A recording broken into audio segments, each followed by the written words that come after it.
Bapak, Ibu, saudara-saudari, sahabat kenalan, anak-anak, adik-adik sekalian yang saya kasihi, kembali bersama dengan saya Romo Kristoforus Hariliong.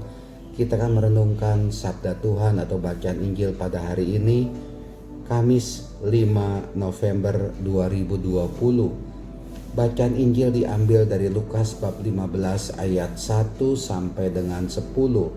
Dikisahkan demikian. Para pemungut cukai dan orang-orang berdosa biasa datang kepada Yesus untuk mendengarkan Dia.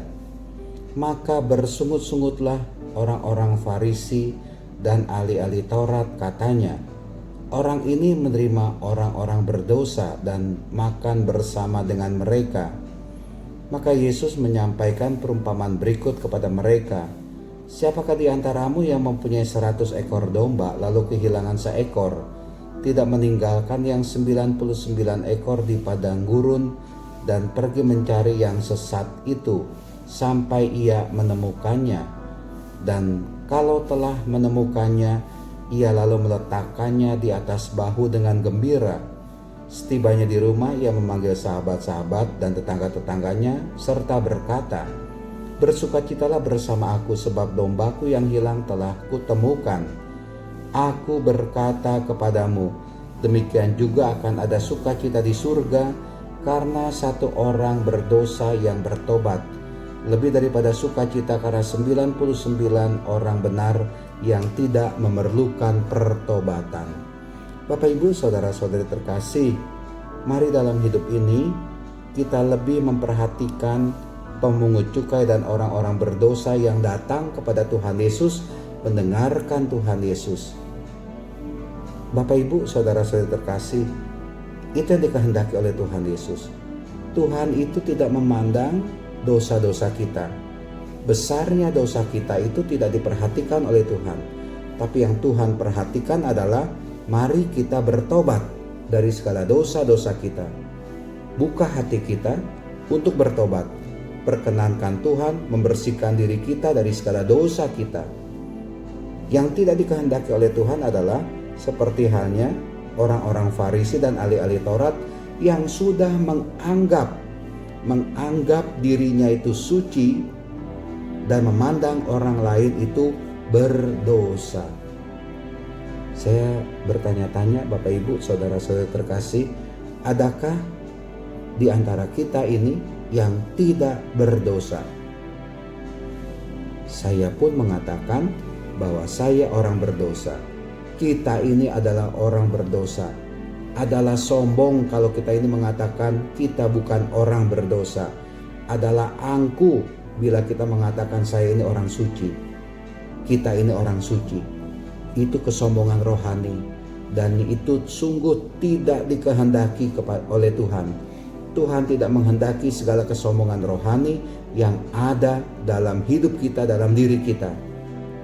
Lebih baik kita mengakui diri, ya saya orang berdosa, tapi saya membutuhkan pertobatan, saya membutuhkan keselamatan, dan saya mau bertobat, mau kembali ke dalam belas kasih Allah.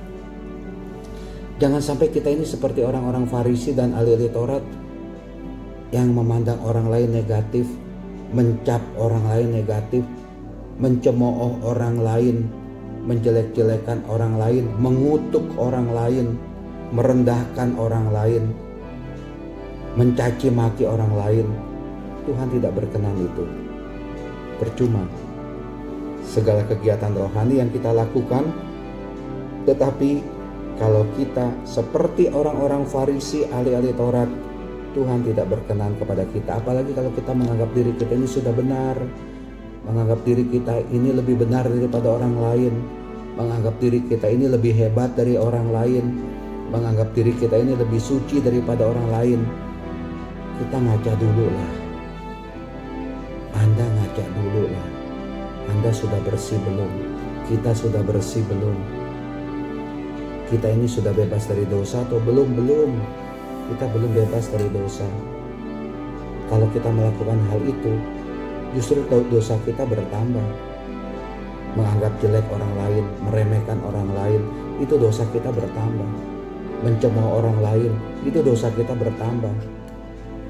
Dan saya pikir Tuhan tidak berkenan akan segala amal bakti, doa-doa, kegiatan rohani yang kita lakukan. Lah kitanya ini masih berbuat dosa, kita ini masih menganggap orang lain jelek, menganggap diri kita ini lebih suci daripada orang lain. Bukan itu yang dikehendaki oleh Tuhan. Tapi yang Tuhan kehendaki adalah jadilah seperti domba yang hilang, yang ditemukan oleh Tuhan Yesus. Artinya apa? Jadilah orang yang mau bertobat. Itu yang utama.